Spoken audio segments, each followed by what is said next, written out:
Ya, selamat pagi Romo Ramon dan juga teman-teman sekalian. Pada kesempatan kali ini saya akan mempresentasikan mengenai Summa Theologiae, kuesio yang ke-91, artikel yang kedua dan artikel yang keempat.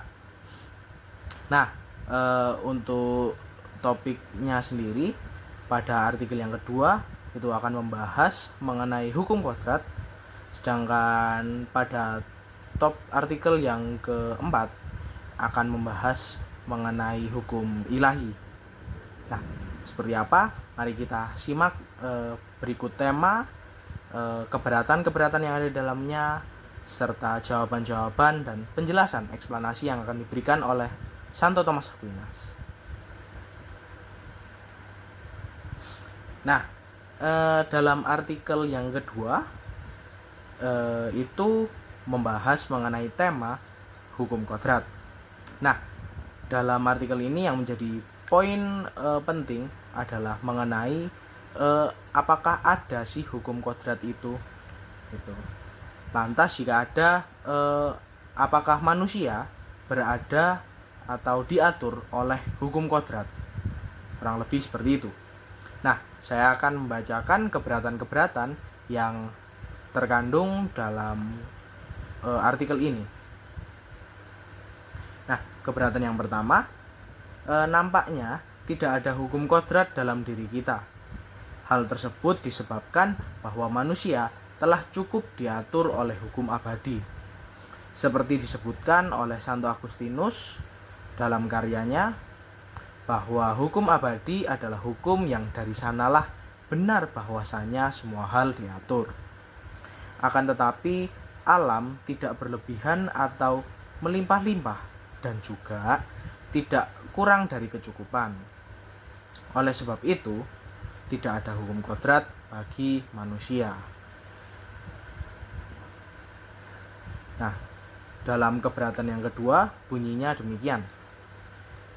Lebih lanjut lagi, oleh hukumlah manusia diarahkan dalam tindakannya hingga pada tujuannya, seperti yang telah dituliskan di atas, yakni pada kuesio ke-90 artikel 2. Akan tetapi, mengarahkan tindakan manusia pada tujuannya bukanlah fungsi dari kodrat, seperti yang terdapat pada makhluk irasional, di mana tindakan mereka bertujuan semata-mata untuk nafsu alamiah mereka belaka.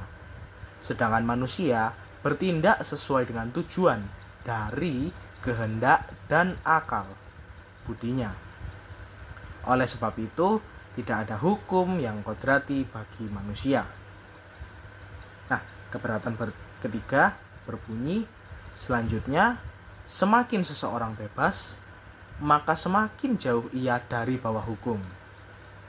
Akan tetapi, manusia jauh lebih bebas dari hewan oleh karena kehendak bebasnya, yang mana hal itu diberkahi atasnya dari antara makhluk lain. Karena hewan pun tidak tunduk pada hukum kodrat, maka manusia juga tidak tunduk pada hukum kodrat. Nah, berdasarkan keberatan-keberatan ini, kita bisa menyimpulkan beberapa poin yang menjadi penting di setiap keberatan. Pada keberatan pertama, kita bisa memahami bahwa hukum kodrat itu berada di bawah hukum abadi, sehingga dirasa tidak perlu kita mengikuti hukum kodrat karena kita sudah punya hukum abadi. Lalu pada keberatan yang kedua yang menjadi poin penting di dalamnya adalah manusia dalam melakukan tindakannya senantiasa terarah atau diarahkan oleh kehendak dan rasionya, dan itu bukan dorongan natural atau dorongan instingtif seperti yang didapat pada hewan atau makhluk irasional. Jadi dalam hal ini hukum kodrat kurang lebih memiliki makna yang sama atau pengertian yang sama dengan naluri mungkin ya, kurang lebih seperti itu. Sedangkan pada keberatan yang ketiga di sini diekstrimkan bahwa manusia memiliki kehendak dan manusia memiliki rasio untuk menimbang, untuk memilih. Dan karena sifat manusia itu yang bebas dan juga yang rasional, maka dia tidak terikat pada dorongan-dorongan seperti yang dimiliki oleh makhluk irasional seperti hewan. Kurang lebih seperti itu poin-poin penting dari keberatan-keberatannya.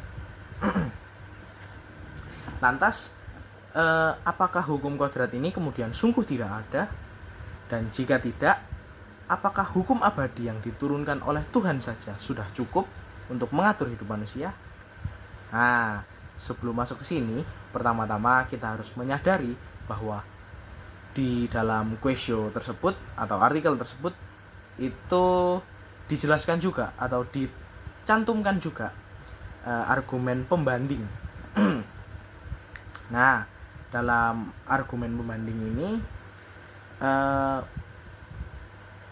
kita mengetahui bahwa ada di sana disebutkan sebagai orang-orang yang non-Yahudi yang masih bisa menjalankan kehendak Tuhan gitu, atau masih bisa hidup sesuai dengan hukum abadi seperti yang diturunkan oleh Tuhan langsung. Akan tapi mereka juga tidak percaya gitu loh pada Tuhan gitu loh. Nah, ini gimana? Kan jadi kontradiktif gitu loh. Kok dia bisa submit atau menuruti gitu atau taat pada hukum abadi padahal mereka sendiri juga tidak mengenal apa itu hukum abadi. Nah, menarik di sini. Oleh sebab itu, pertama-tama Santo Thomas Aquinas itu menjelaskan perihal permasalahan hukum kodrat ini dengan kembali melihat dari pendasarannya dulu, yaitu esensi dari hukum itu sendiri dan sifat-sifat faktor-faktor dari hukum itu. Nah, pada dasarnya hukum itu merupakan suatu ukuran dan dari sanalah sesuatu itu diukur. Dalam hal ini, hukum sebagai ukuran mengimplikasikan adanya batasan-batasan tertentu yang menjadi ketetapan, sehingga batasan-batasan tersebut mengatur perilaku, cara hidup, atau organisasi tertentu yang dibawahinya. Nah, dari sini jelas bahwa hukum yang memiliki sifat sebagai ukuran dan juga dia menjadi acuan juga, ya kan?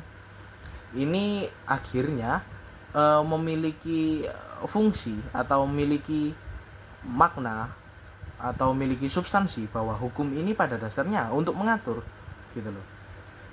Dan juga untuk mengukur perilaku lain, perilaku dari manusia yang lain yang ada di luar diri orang tersebut.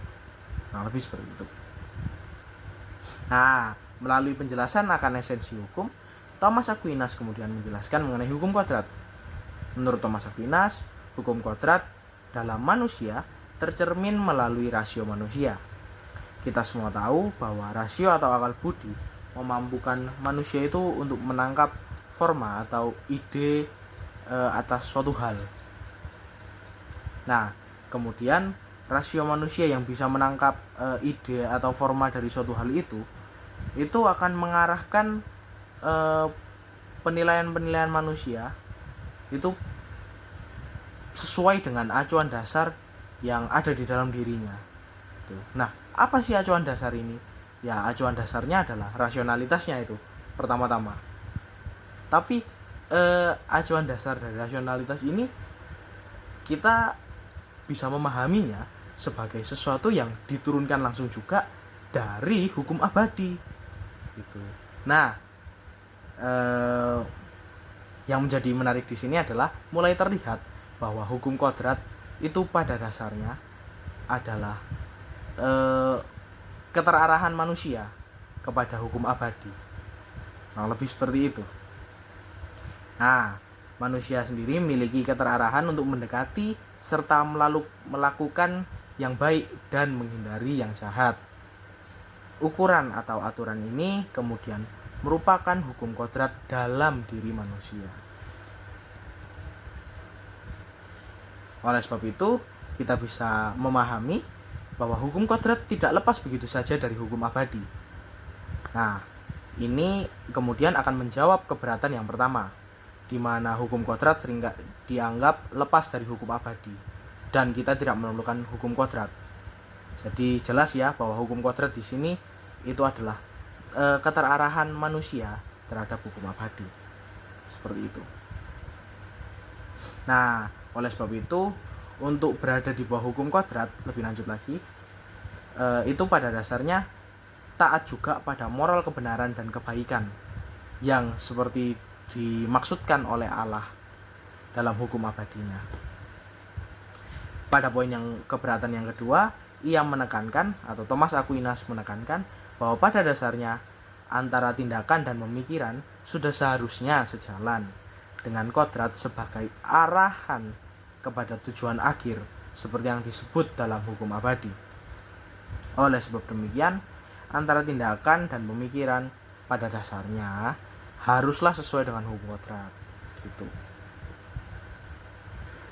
Pada poin yang ketiga atau poin yang terakhir, Thomas Aquinas menjelaskan mengenai kapasitas rasional manusia yang membedakannya dengan hewan, di mana hal ini kemudian akan menuntut tindakan manusia yang sedemikian dan senantiasa terarah pada hal-hal yang juga lebih tinggi gitu, atau mengarah pada tujuan akhir, di mana manusia punya kapasitas yang lebih untuk melakukan hal itu.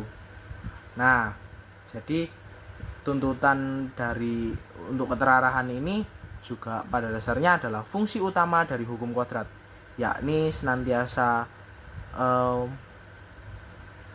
mengatur manusia agar tetap pada jalurnya gitu. Kan hukum fungsinya juga untuk memberikan batasan seperti itu.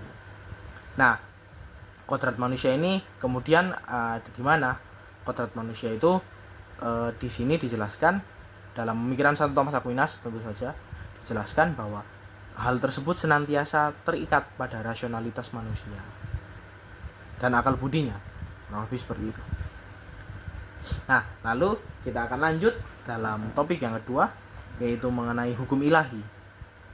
Nah, setelah mengetahui kebenaran dari hukum kodrat serta fungsinya sebagai pengatur dan pengarah manusia dan rasionya kepada hukum abadi, ya kan hukum kodrat tadi yang mengarahkan manusia pada hukum abadi itu, maka sepertinya hukum ilahi yang ditawarkan oleh Thomas Aquinas, kalau kita lihat stratanya, ada hukum abadi, hukum kodrat, lalu ada hukum manusia, dan yang di bawahnya ada hukum ilahi juga, atau hukum manusia dan hukum ilahi ini agak berbarengan lah, kurang lebih seperti itu.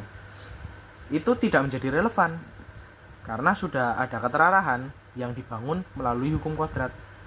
Persis melalui pemikiran yang demikian, ada beberapa keberatan juga yang dilayangkan dalam artikel yang keempat ini, setelah sebelumnya kita membahas artikel 2. Adapun secara rinci poin-poin keberatan tersebut berbunyi demikian.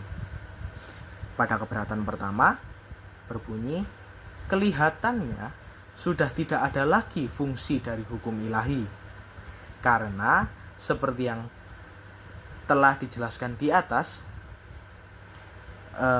yaitu pada artikel yang kedua, hukum kodrat adalah partisipasi kita dalam hukum abadi. Akan tetapi hukum abadi sendiri pada dasarnya adalah hukum ilahi, seperti juga yang telah dijelaskan di atas, yaitu pada artikel 1. Maka dari itu tidak diperlukan adanya hukum ilahi sebagai tambahan dari hukum kodrat, dan hukum manusia diturunkan daripadanya. Keberatan yang kedua berbunyi demikian. Lebih lanjut ada tertulis dalam Pengkhotbah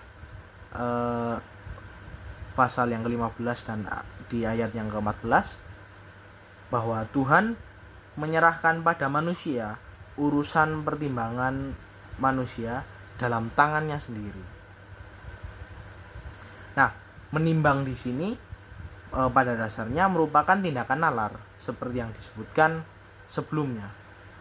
Oleh sebab itu, manusia dibiarkan mengikuti rasionya. Jelas. Meski demikian, perintah dari rasio manusia adalah hukum manusia, sebagaimana disebutkan di atas. Oleh karena itu, manusia tidak perlu juga untuk dia diatur oleh hukum ilahi. Karena sudah cukup diatur oleh hukum manusia. Kurang lebih intinya seperti itu. Nah, pada keberatan yang ketiga, selanjutnya kodrat manusia pada dasarnya lebih mencukupi daripada kodrat makhluk irasional. Meski demikian, makhluk irasional tersebut tidak memiliki hukum ilahi yang mendampinginya selain kecenderungan alamiahnya. Terlebih lagi manusia yang pada kodratnya sudah cukup, akan tetapi masih harus didukung oleh hukum ilahi. Jadi dalam argumen atau keberatan yang ketiga ini itu dibandingkan antara hewan yang tidak perlu didampingi oleh hukum ilahi, meskipun kapasitas atau hukum kodratnya itu masih lebih rendah kodratnya daripada manusia. Masa manusia yang kodratnya lebih tinggi aja masih perlu dibarengin gitu loh sama hukum ilahi, kurang lebih seperti itu. Nah, pertama-tama penting bagi kita untuk menyadari bahwa hukum ilahi yang ada di sini, hukum ilahi yang dibahas di artikel 4 ini, itu berkaitan erat dengan Injil atau aturan-aturan hukum yang berdasarkan perspektif agama Kristen atau iman Kristiani. Menurut pendapat Thomas Aquinas, manusia itu tetap memerlukan arahan atau tuntunan dari hukum ilahi. Pendapat Thomas Aquinas ini sendiri setidaknya didukung oleh 4 alasan dasar. Nah, apa 4 alasan dasar yang menjadi pendukung dari pentingnya hukum ilahi ini? Nah, pertama, manusia dapat terarah pada kebenaran apabila terdapat hukum yang mengarahkannya. Nah, ini jelas apabila kita mengacu pada pengertian atau penjelasan yang sudah saya berikan ya di sebelumnya mengenai esensi hukum, yaitu hukum itu untuk mengarahkan. Tuh. Nah, tujuan akhir dari manusia sendiri pada dasarnya ialah untuk mencapai kebahagiaan tertinggi. Nah, kebahagiaan tertinggi ini apa sih? Yaitu kebahagiaan kekal. Yaitu kalau dalam bahasa yang lebih simpelnya lagi, untuk masuk surga, untuk enjoy his presence di surga nanti. Nah, oleh sebab itu, apabila manusia ingin sampai pada tujuan akhir yang transenden, tujuan akhirnya ini kan transenden nanti di surga, maka adalah sebuah hal yang masuk akal bagi manusia untuk tunduk pada arahan yang dapat membimbingnya ke sana. Itu. Jadi fungsi hukum ilahi di alasan yang pertama ini itu untuk membimbing manusia agar bisa sampai pada Tuhan. Kurang lebih seperti itu. Kedua, manusia dalam mengambil keputusan atau menilai sesuatu itu rentan dan bisa jatuh dalam kesalahan. Kesalahan yang sering terjadi dalam penilaian manusia sendiri seringkali terjadi saat ia berhadapan pada situasi yang tidak tetap dan kontekstual. Seperti yang kita tahu, hidup ini sering berganti-ganti dan kadang juga kita perlu menyesuaikan keputusan kita atau pertimbangan kita sesuai dengan kondisinya. Oleh sebab itu, sebagai pedoman yang dapat membantu manusia untuk menimbang-nimbang, hukum ilahi rasanya diperlukan keberadaannya, gitu. Dan yang ketiga, manusia sulit untuk dapat memutuskan perkara-perkara yang bersifat rohani atau spiritual. Nah, ini menarik ya, dan juga cukup jelas sebenarnya, poinnya cukup valid di sini. Karena gini, kita mungkin bisa memahami atau menilai sesuatu itu berdasarkan kenampakannya. Kita juga bisa menilai intensionalitas, misalkan kita bisa menilai kehendak dari seseorang lewat tindakannya yang dinyatakan. Nah, akan tetapi kita juga nggak bisa tahu secara pasti apa sih yang ada dalam kehendak dari orang itu. Apa sih yang cocok untuk memutuskan kalau dia berkehendak sedemikian rupa. Nah, disinilah hukum ilahi mengambil peranan yang penting, di mana dia sebagai hukum yang transenden, hukum yang ada di atas manusia, itu bisa digunakan untuk memutuskan hal-hal yang sedemikian, gitu. Nah, keempat, hukum manusia yang diterapkan secara lurus dan totaliter memiliki potensi untuk menghambat hidup manusia. Hal tersebut dapat dikatakan demikian sebab sifat hukum ialah untuk mengekang dan mengganjar perilaku yang buruk. Nah, di sini jelas ya, misalkan kalau kita membuat aturan nih, kita tidak boleh mencuri misalkan, kita tidak boleh mengambil apa yang bukan milik kita, atau mengambil hak yang lebih dari yang sebenarnya kita harus miliki gitu.